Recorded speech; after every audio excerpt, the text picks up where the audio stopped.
Hello दोस्तों, स्वागत है आपका एग्जाम टाइम में। दोस्तों हम यहाँ पर एमपीपीएससी प्रारंभिक परीक्षा 2020 और 21 को टारगेट करते हुए यहाँ पर आयोग की सीरीज स्टार्ट कर रहे हैं और बिल्कुल शानदार तरीके से हम यहाँ पर आयोग को समझेंगे।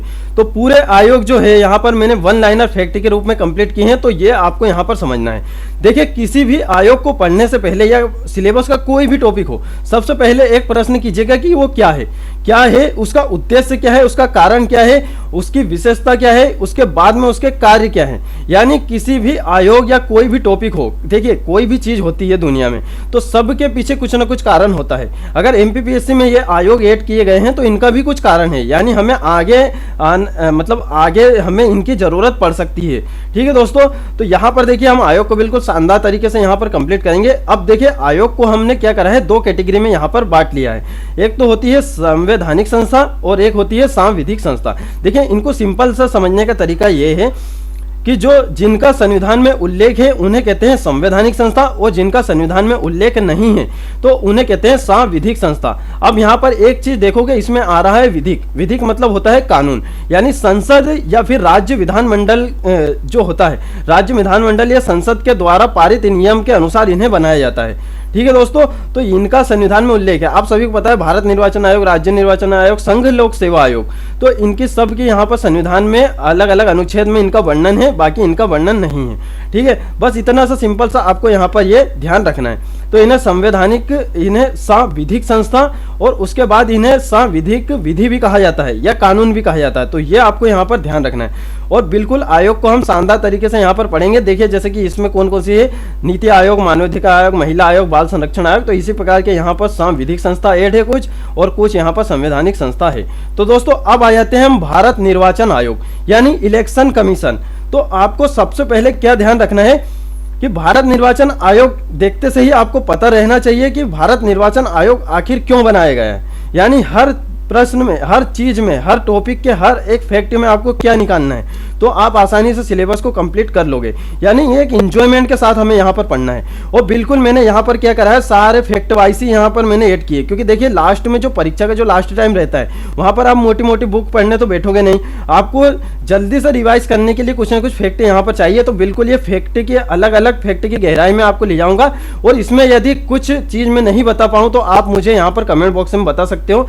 तो दोस्तों हम उसका भी यहाँ पर रिप्लाई देते हैं। आप सभी को पता है हम सारी कमेंट यहाँ पर देखते हैं।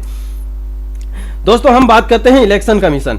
अब देखिए यहाँ पर जो मैंने पहले ही फैक्ट लिखा है कि यहाँ एक स्थायी, स्वतंत्र और संवैधानिक निकाय है। संवैधानिक के बारे में मैंने आपको बता दिया है ना। उसके बाद में देखते हैं यहाँ पर स्थायी है क्योंकि इसे कभी भी नष्ट नहीं किया जा सकता, मतलब ये स्थायी है। और उसके बाद में क्योंकि इसका संविधान में वर्णन है ना, कानून या संसद के कानून द्वारा ही इसे खत्म किया जा सकता है क्योंकि इसकी आवश्यकता है, इसलिए यहाँ स्थायी है। उसके बाद में बात करते हैं स्वतंत्र, यानी किसी भी सरकार का इस पर जोर नहीं है, ये अपने आप में स्वतंत्र है, ये अपने निर्णय खुद ले सकता है, तो उसे बोलते हैं हम यहाँ पर स्वतंत्र। अब दोस्तों बात करते हैं कि इसका वर्णन कहाँ है, तो भारतीय संविधान के भाग 15 में अनुच्छेद 324 में। ये आपको बिल्कुल ये फैक्ट वीडियो देखते से ही आपको सारा याद कर लेना है, बात के लिए नहीं छोड़ना है ना, क्योंकि बाद में नहीं होती है पढ़ाई। अभी देखते ही, आप जब इतना टाइम यहाँ पर दे रहे हो तो अभी देखते से ही आपको ये सब चीज यहाँ पर याद हो जाना चाहिए, तो साथ में याद भी करते चले। वर्णन कहाँ है, भारतीय संविधान भाग 15 अनुच्छेद 324। ये आपको अभी इतना यहाँ पर ध्यान रखना है। देखिए दोस्तों यहाँ फैक्ट में एक एक फैक्ट आपको बिल्कुल एक्सप्लेन करूंगा, आपको अच्छे से यहाँ पर समझ में आएगा। ठीक है, अब बात करते हैं दोस्तों इसकी स्थापना की। तो इसकी स्थापना 25 जनवरी 1950। अब 25 जनवरी को इसकी जब स्थापना की गई है तो 25 जनवरी को ही यहाँ पर मतदाता दिवस मनाया जाता है। बाकी ये जो अकल है इनको बाद में आई है ना, तो थोड़ा सा देखिए, जैसे कि ये जो अकल है इनको बाद में आई, तो इन्होंने 2011 से इसे शुरू किया है। 2011 से 25 जनवरी को मतदाता दिवस हम मनाते हैं, 2011 से। बाकी इसलिए मनाते हैं 25 जनवरी को क्योंकि भारत निर्वाचन आयोग था, उसका जो गठन है वो यहाँ पर 25 जनवरी को हुआ था, इसलिए। अब मुख्यालय की यदि हम बात करते हैं दोस्तों तो यह है नई दिल्ली में। अब इसके इतिहास की कुछ हम यहाँ पर चर्चा कर लेते हैं, यानी कैसा क्या इसका इतिहास रहा है, तो उसमें संरचना भी आ जाएगी। अब देखिए दोस्तों यहाँ पर यदि हम संरचना की यदि बात करते हैं तो इसके होते हैं यहाँ पर टोटल 3 सदस्य, जो अध्यक्ष होता है वो भी इसमें काउंट किया गया है। तो 3 सदस्यीय ये संस्था है या त्रिस्तरीय संरचना है, तो इसे हम इस प्रकार से कह सकते हैं। सबसे पहला फैक्ट आपको, अब देखिए जो भारत निर्वाचन आयोग है, अब सबसे पहले आप चलिए इतिहास में, मतलब कि 1950 से 1989 के बीच में आपको चलना है, मतलब हर चीज का बिल्कुल लॉजिक निकालना है। तो आपको यहाँ पर हर चीज समझ में आएगी कि ये क्या हुआ, कैसे हुआ। तो हर चीज में प्रश्न पूछिए तो आपको सारे जवाब यहाँ पर मिल जाएंगे और आपको बिल्कुल क्या है जो इंजॉयमेंट है, इंजॉयमेंट के साथ आपकी यहाँ पर पढ़ाई होगी। कोई भी टॉपिक हमारा सिलेबस का बोरिंग टाइप नहीं है। तो दोस्तों यहाँ पर देखिए 1950 से 1990 एक सदस्य निकाय, उस टाइम क्या था, एक सदस्य निकाय था। यहाँ पर केवल मुख्य निर्वाचन अधिकारी होता था, बाकी 2 अन्य सदस्य नहीं होते थे, क्योंकि उस टाइम जो कार्य का भार था वो कम हुआ। अब जैसे जैसे कार्य का भार बढ़ता गया तो 1989 की यदि हम बात करते हैं तो यहाँ पर 2 अन्य नियुक्तियां की गई। तो अब देखिए जो इसका स्ट्रक्चर है, यानी इसकी संरचना में कितने व्यक्ति हो गए, 3 व्यक्ति न कहते हुए हम इन्हें सदस्य कहेंगे, ठीक है, 3 सदस्यीय संरचना। उसके बाद में मुख्य निर्वाचन आयुक्त तो उस टाइम पे कौन थे, तो RVS पेरी शास्त्री, ये आपको ध्यान रखना है। उस टाइम के जो 2 अध्यक्ष जो सदस्य नियुक्ति किए थे उनका नाम नहीं पूछा जाएगा। देखिए कोई भी चीज पढ़ने से पहले हमें यह भी देखना होता है कि क्या चीज पूछी जा सकती है, तो उस अनुसार पढ़ना है। बाकी अगर भारत निर्वाचन आयोग में यदि आप पढ़ना चाहो तो बहुत है, यानी मध्यवर्ती चुनाव, आम चुनाव, इस प्रकार की बहुत सारी चीजें हैं, वो आपको मेंस में पढ़ना है। और देखिए यहाँ ये चीज आप समझ लोगे, इससे इंटरलिंक कर लोगे तो आपको यही चीज मेंस में भी काम में आएगी, क्योंकि मेंस में भी ये ऐड है। अब दोस्तों यहाँ बात करते हैं 1990 में 2 निर्वाचन आयुक्त पद समाप्त किया गया था। अब जो आयोग की संरचना है वो 1 सदस्य यहाँ पर निकाय हो चुकी है, ठीक है। 1950, 1989, 1990, तो ये आपको यहाँ पर क्रमवाइज याद रखना है, पूरा अभी ही याद करते जाए। यहाँ पर 1993 में 2 निर्वाचन आयुक्त नियुक्ति किए थे। कुल सदस्य संख्या यहाँ पर कितनी हो चुकी है, 3। तो वर्तमान में भी अभी 3 संरचना है, यानी त्रिसंरचना है। तो आपसे देखिए प्रश्न इस प्रकार से भी बन सकता है कि 1950 के टाइम जब भारत निर्वाचन आयोग का गठन हुआ था, तब जो भारत निर्वाचन आयोग है वो किस प्रकार की संस्था थी, किस प्रकार की निकाय थी, एकल सदस्य, 2 सदस्य, त्रिसदस्य। तो इस प्रकार के ही प्रश्न बनेंगे, यही फैक्ट से ही प्रश्न बनेंगे, ठीक है दोस्तों। उसके बाद में निर्वाचन आयोग संरचना, देखिए इसकी जो संरचना है, पूरी संरचना वैसे तो यहाँ पर 324 में दी है, बाकी हम पूरा भारत निर्वाचन आयोग की अगर बात करते हैं तो इसका वर्णन 324 से लेकर 329 तक यहाँ पर है। तो ये अभी ही आपको याद हो जाना चाहिए। अब देखिए यहाँ पर अभी क्या है, अभी एक मुख्य निर्वाचन आयुक्त रहता है और 2 अन्य निर्वाचन आयुक्त यहाँ पर रहते हैं। और फैक्ट की बात हम यदि करते हैं, देखिए यहाँ पर जो नियुक्ति की जाती है वो राष्ट्रपति के द्वारा की जाती है, मुख्य निर्वाचन आयुक्त प्लस अन्य निर्वाचन आयुक्त। तो ये अन्य निर्वाचन आयुक्त और मुख्य निर्वाचन आयुक्त, तो ये सभी की नियुक्ति कौन करते हैं, यहाँ पर राष्ट्रपति करते हैं। बाकी आगे और फैक्ट है वो भी हम बताते हैं। सारे डाउट यहाँ पर क्लियर होंगे। इसके बाद भी यदि आपका कोई डाउट बच जाता है तो आप कमेंट में बता दीजिएगा, हम सारी कमेंट यहाँ पर पढ़ते हैं, आप सभी को पता है और सबका रिप्लाई देते हैं। अब देखिए यहाँ पर अन्य निर्वाचन आयुक्त की यदि हम बात करते हैं तो अन्य निर्वाचन आयुक्त की नियुक्ति राष्ट्रपति द्वारा जो मुख्य निर्वाचन आयुक्त होता है की सलाह पर की जाती है। तो देखिए यहाँ पर हर चीज समझने का प्रयास कीजिए। देखिए एक तो मुख्य निर्वाचन आयुक्त हो गया, उसकी नियुक्ति हो चुकी है, अब उसे 2 अन्य निर्वाचन आयुक्त की यहाँ आवश्यकता है। तो जो लीडर होता है उसकी सलाह पर ही यहाँ पर राष्ट्रपति काम करता है, तो वो अन्य निर्वाचन आयुक्त की नियुक्ति मुख्य निर्वाचन आयुक्त की सलाह पर करता है, यानी उनसे सलाह लेता है। तो उस प्रकार से यहाँ पर नियुक्ति की जाती है। इनकी योग्यता वगैरह का भी हम आपको बताएंगे। देखिए प्रादेशिक आयुक्तों की नियुक्ति राष्ट्रपति द्वारा निर्वाचन आयुक्त की सलाह पर सहायता हेतु। अब देखिए इनके अलावा भी जो है प्रादेशिक आयुक्त यहाँ पर नियुक्ति किए जाते हैं, यानी अलग अलग प्रदेश में यदि अगर काम का जो बाउंडेशन है यदि बढ़ता ही जाता है तो यहाँ पर प्रादेशिक आयुक्त की भी नियुक्ति की जाती है। तो वो भी यहाँ पर किसकी जो सलाह है, तो ये देखिए यहाँ पर, अब यहाँ पर आपको बात ध्यान रखना है, यहाँ पर मुख्य निर्वाचन आयुक्त से सलाह नहीं लेगा, यहाँ पर निर्वाचन आयुक्त यानी निर्वाचन आयोग। अब निर्वाचन आयोग में कौन होते हैं, 3 सदस्य होते हैं, तो सभी की सलाह से यहाँ पर प्रादेशिक आयुक्त की नियुक्ति होगी।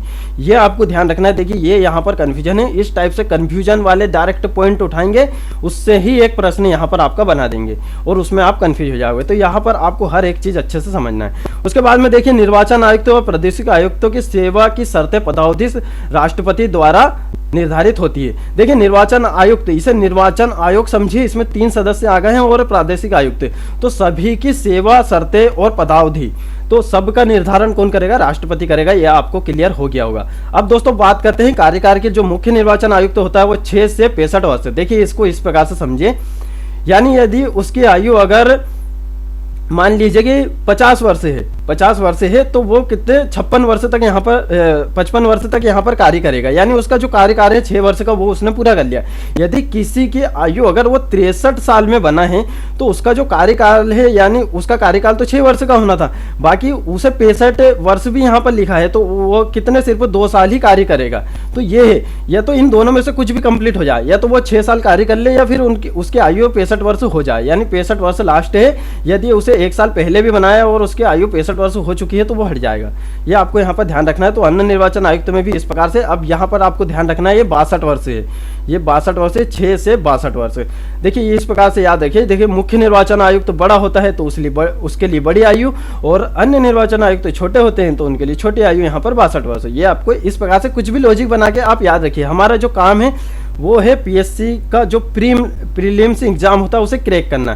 तो आप इस किसी भी चीज को याद रखने के लिए कुछ भी लॉजिक बना लीजिए, अपने हिसाब से कुछ भी ट्रिक बना लीजिए, ठीक है। अब देखिए कार्यकाल संविधान में वर्णित नहीं है तो निर्धारण अधिकार किसे है, राष्ट्रपति को है। जो कार्यकाल है, पदावधि है, योग्यता है, ये कुछ भी यहाँ पर संविधान में क्लियर नहीं है। बस उन्होंने कह दिया कि यहाँ पर निर्वाचन आयोग यहाँ पर बना दीजिए और ऐसा वैसा उनके कार्य वगैरह बता दिए हैं बस। बाकी सब कुछ जो निर्धारण है वो राष्ट्रपति अपने हिसाब से कर लेते हैं। अब देखिए यहाँ पर मैंने एक नोट पॉइंट लिखा है कि संविधान में निर्वाचन आयुक्त को सरकार द्वारा अन्य दूसरी नियुक्तियों पर रोक नहीं लगाई है। यानी संविधान में जो निर्वाचन आयुक्त है यदि वो रिटायर होते हैं तो फिर वो जैसा कि ऐसा नहीं है, संविधान में लिखा ही नहीं है कि यदि आप एक बार निर्वाचन आयुक्त के पद पर यदि चल गए तो आप दूसरी नौकरी नहीं कर सकते या दूसरी नियुक्ति पर नियुक्त नहीं हो सकते, यानी हो सकते हैं। ये आपको यहाँ पर ध्यान रखना है। वेतन और भत्ते सुप्रीम कोर्ट के न्यायाधीशों के समान। यहाँ पर देखिए जो सुप्रीम कोर्ट का जो मुख्य न्यायाधीश होता है उसे 2,50,000 मिलते हैं और अन्य जो निर्वाचन आयुक्त होते हैं उन्हें 2,25,000 मिलते हैं, है ना। ये आपको ध्यान रखना है। जो सुप्रीम कोर्ट है उसमें मुख्य न्यायाधीश को 2,50,000 यहाँ पर मिलते हैं। तो दोस्तों अब यहाँ पर हम बात करते हैं हटाना, यानी मुख्य निर्वाचन आयुक्त को एससी, यानी देखिए यहाँ पर जो एससी है इसका मतलब है सुप्रीम कोर्ट है, ठीक है। सुप्रीम कोर्ट को 3-4 नामों से बुलाते हैं, इनमें भी आप कंफ्यूज होते हो। एक तो सुप्रीम कोर्ट और उसके बाद में एक उच्चतम न्यायालय, उच्चतम है ना, उच्चतम आपको याद रखना है। तो ये, और एक है सर्वोच्च न्यायालय। तो 3 प्रकार से यहाँ पर बुलाते हैं, सर्वोच्च न्यायालय, उच्चतम न्यायालय और यहाँ पर एससी यानी सुप्रीम कोर्ट न्यायाधीशों के समान है ना। मुख्य निर्वाचन आयुक्त को किस प्रकार हटाएंगे, तो वो जो भारत का जो सुप्रीम कोर्ट का जो मुख्य न्यायाधीश होता है उसके समान, यानी महाभियोग प्रक्रिया उसके लिए अपनाई जाती है। देखिए महाभियोग प्रक्रिया जो मुख्य न्यायाधीश है उनके लिए भी यहाँ पर संविधान में वर्णन नहीं है। बाकी महाभियोग प्रक्रिया सिर्फ जो वर्णन है वो राष्ट्रपति का ही वर्णित है, ठीक है। ये आपको ध्यान रखना है। अब हटाने की जो विधि है वो एससी और एससी। देखिए यहाँ पर सुप्रीम कोर्ट और हाई कोर्ट यानी हमारा उच्च न्यायालय। देखिए एससी मतलब होता है उच्चतम न्यायालय और एचसी मतलब होता है उच्च न्यायालय, ये आपको ध्यान रखना। और जो केक भारत का नियंत्रक एवं महालेखा परीक्षक और मुख्य चुनाव आयुक्त, ये सभी की जो विधि है वो सेम ही है। देखिए यहाँ पर मैंने सारी चीजें एक ही लाइन में लिख दी है। ये सभी की जो हटाने की विधि है वो एक ही है। अब इसका आधार क्या होगा, सिद्ध कदाचार या दुर्व्यवहार या अक्षमता पर संसद द्वारा। अब देखिए यहाँ पर संसद में कानून पेश किया जाता है। देखिए मैं यहाँ पर बताता हूँ। देखिए किसी ने जैसे आरोप लगा दिया कि इन्होंने गलत न्याय कराया, गलत कार्य किया, ये किया वो किया, दुर्व्यवहार, तो उसकी अक्षमता यानी उसमें क्षमता ही नहीं है वो कार्य संभालने की, तो संसद उन्हें वहां पर हटा देगी। अब देखिए संसद कैसे हटाएगी वो आपको यहाँ पर बताता हूँ। निष्कासन के लिए बहुमत आवश्यक। अब देखिए संसद में तो पारित कर दिया है ना, तो उसमें भी जो प्रस्ताव होता है, जो सबसे पहले जो प्रस्ताव आएगा वो लोकसभा में भी 100 सदस्यों का समर्थन होना चाहिए और राज्यसभा में 50 सदस्यों का यहाँ पर समर्थन होना चाहिए, तब जाके वो प्रस्ताव आगे बढ़ेगा, है इस प्रकार से। और संसद की सहमति के पश्चात भारत के राष्ट्रपति द्वारा हटाया जाता है। यानी एक प्रकार से हम ये भी कह सकते हैं कि संसद ही हटाती है। बाकी अगर ऑप्शन में आता है तो वो आपका यहाँ पर राष्ट्रपति होगा, राष्ट्रपति ऑप्शन में नहीं है तो फिर संसद आएगा, है ना। महिला होने पर राष्ट्रपति द्वारा यहाँ पर हटाते हैं। अब देखिए अन्य निर्वाचन आयुक्त यानी प्रादेशिक आयुक्त को मुख्य न्यायाधीश की सिफारिश पर राष्ट्रपति द्वारा अन्यथा नहीं या राष्ट्रपति बाध्य नहीं है। अब जो अन्य निर्वाचन आयुक्त होते हैं या प्रादेशिक आयुक्त होते हैं उन्हें मुख्य निर्वाचन की जो मुख्य न्यायाधीश होता है उसकी सिफारिश पर यहाँ पर हटाया जाता है। देखिए यहाँ पर मुख्य न्यायाधीश न करते हुए जो मुख्य ये होते हैं मुख्य आयुक्त, है ना, मुख्य चुनाव आयुक्त, उसके द्वारा यहाँ पर राष्ट्रपति के द्वारा यहाँ पर हटाया जाता है। और राष्ट्रपति ये जो सलाह है ये मानने को बाध्य नहीं है, यानी वो उसके हिसाब से अगर उन्होंने कह दिया कि इन्हें हटाना है तब भी वो अपने स्व विवेक से यहाँ पर निर्णय ले सकता है कि हटाए या नहीं। ठीक है दोस्तों, यहाँ पर देखिए देश के पहले मुख्य निर्वाचन आयुक्त थे सुकुमार सेन, तो ये बहुत ही शानदार फैक्ट ही आपको ध्यान रखना है। अब नोट करके लिखिए यहाँ पर कि वर्तमान जो है अभी मुख्य निर्वाचन आयुक्त वो है सुनील अरोड़ा, तो ये है 23वें और 2018 में बनाए गए हैं। और अन्य 2 निर्वाचन आयुक्त का नाम की बात करते हैं तो ये राजीव कुमार और सुशील चंद्रा, तो ये आपको यहाँ पर ध्यान रखना है। और अभी तक जो एकमात्र महिला आयुक्त बनाई गई है वो है वीएस रामा देवी। देखिए यहाँ पे भी एक लॉजिक सा फैक्ट है कि यहाँ पर इसे मुख्य निर्वाचन आयुक्त नहीं बनाया, यानी अभी तक कोई भी महिला मुख्य निर्वाचन आयुक्त के पद तक गई नहीं है, वो सिर्फ अन्य आयुक्त तक ही गई है। तो उसमें जो एकमात्र महिला आयुक्त है ये केवल आयुक्त बनी थी, है ना, तो वीएस रामा देवी, तो ये आपको यहाँ पर ध्यान रखना है।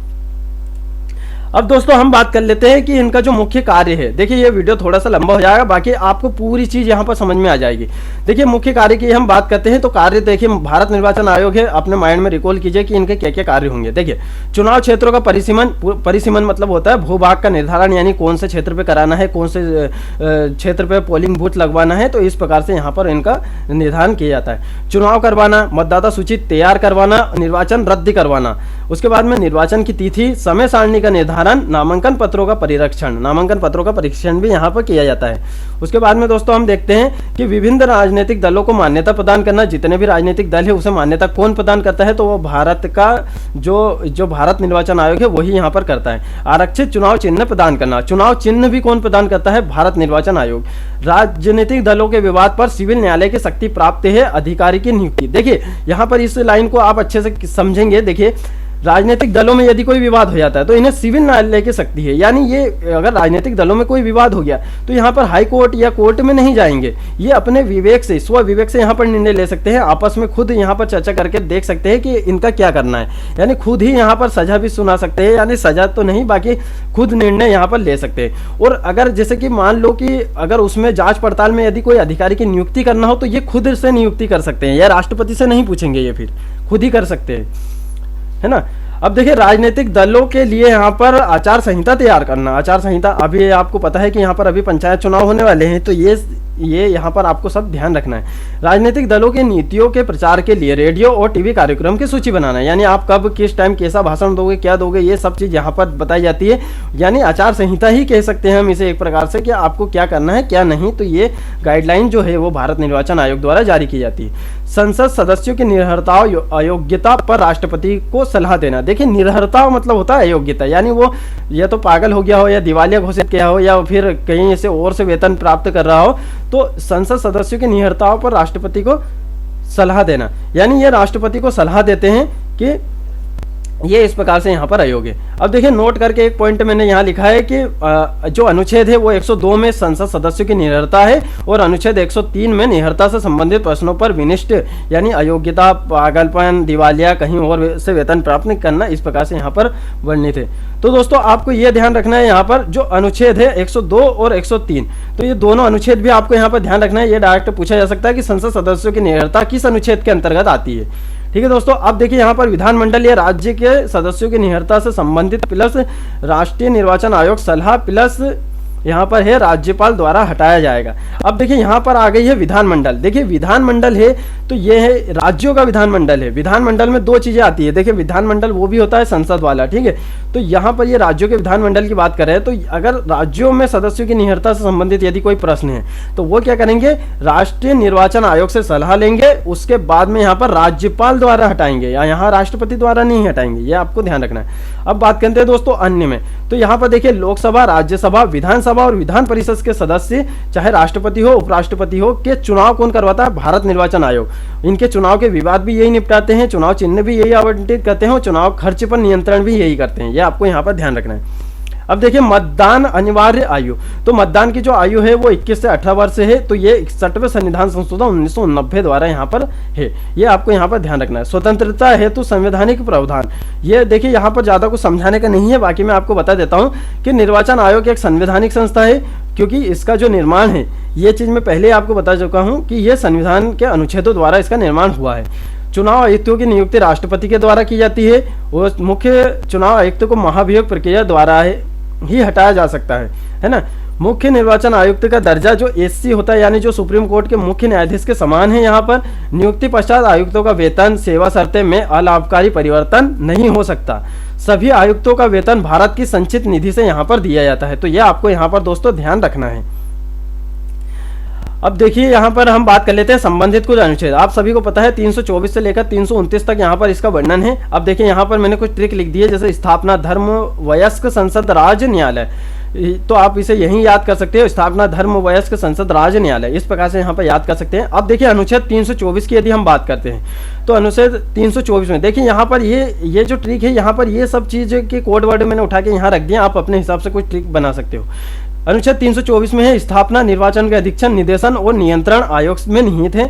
उसके बाद 325 में है धर्म, मूलवंश, जाति या लिंग के आधार पर नामावली में अपात्र न होना। यानी धर्म या मूलवंश या जाति के आधार पर आप ये नहीं कह सकते कि आप भारत के निर्वाचन आयुक्त नियुक्त नहीं हो सकते, या फिर नामावली में जैसे कि नाम ऐड नहीं करा सकते, या फिर आपको जो राजनीतिक दल है उसमें आप पार्टिसिपेट नहीं कर सकते। तो इस प्रकार से यानी धर्म, मूलवंश, जाति, लिंग के आधार पर किसी से भेदभाव नहीं किया जाएगा। 326 की बात है यदि हम करते हैं तो लोकसभा और विधानसभा निर्वाचन वयस्क मताधिकार के आधार पर होंगे। उसके बाद में 327 की विधानमंडलों, देखिए विधानमंडलों में संसद और राज्य विधानमंडल दोनों आ जाते हैं। जब विधानमंडलों की बात होती है तो संसद और राज्य विधानमंडल दोनों आ जाते हैं। निर्वाचन में उपबंध शक्ति, संसद की शक्ति, यहाँ पर संसद की शक्ति के बारे में बताया गया है। 328 में यहाँ पर राज्य विधानमंडल के लिए निर्वाचन के संबंध में उपबंध की विधानमंडल की शक्ति, यहाँ पर विधानमंडल की शक्ति के बारे में बताया गया है। 329 है उसमें क्या बताया गया है, निर्वाचन संबंधी मामलों में न्यायालय के हस्तक्षेप का वर्जन। यानी यहाँ पर जो निर्वाचन से संबंधित यदि कोई मामला आता है तो वो भारत निर्वाचन आयोग देख लेगा, यहाँ पर न्यायालय की कोई आवश्यकता नहीं है, या फिर उसमें कोई हस्तक्षेप वो नहीं कर सकता है। परिसीमन आयोग के द्वारा लागू निर्णय को न्यायालय में प्रश्नगत नहीं किया जा सकता। ठीक है, अब देखिए यहाँ पर परिसीमन आयोग भी बनाया जाता है। आप सभी को पता है परिसीमन आयोग जैसे कि कोई भी जो चुनाव होता है तो उसके पहले यहाँ पर बनाया जाता है, यानी कितने भूभाग में कितने क्षेत्र में कौन कौन सी सीटें हैं, तो ये परिसीमन आयोग यहाँ पर पूरा भूभाग का निरीक्षण करके वहाँ पर ये सब चीज़ जारी करता है। तो ये आपको यहाँ पर ध्यान रखना है, और 2 से 3 बार शायद परिसीमन आयोग यहाँ पर बना है, तो परिसीमन आयोग भी हम समझेंगे। तो दोस्तों यहाँ पर देखते हैं कि वर्तमान में मान्यता प्राप्त प्रमुख दल, देखिए ये भी आपसे पूछे जा सकते हैं। तो देखिए अभी जो वर्तमान की कंडीशन हम देखते हैं तो यहाँ पर 8 अभी मान्यता प्राप्त दल है, तो बस आपको वो दल याद रखना है। और देखिए उनके इंग्लिश में वर्ड भी मैंने कुछ लिख दिए हैं, तो वो भी आपको ध्यान रखना है, और उनका चुनाव चिन्ह क्या है ये आपको यहाँ पर ध्यान रखना है। पहला है दोस्तों भारतीय जनता पार्टी। भारतीय जनता पार्टी का जो चुनाव चिन्ह है वो कमल है। भारतीय राष्ट्रीय कांग्रेस यानी INC इनका है पंजा, और राष्ट्रवादी कांग्रेस पार्टी तो NCP जिनका है घड़ी। तृणमूल कांग्रेस पार्टी TMC इनका है जोड़ा का फूल। उसके बाद में बहुजन समाजवादी पार्टी BSP यानी हाथी, यानी असम को छोड़कर यहाँ पर सभी दूर इनका जो चुनाव चिन्ह है वो हाथी है। भारतीय कम्युनिस्ट दल CPI तो इनका है दोस्तों हसिया और बाली।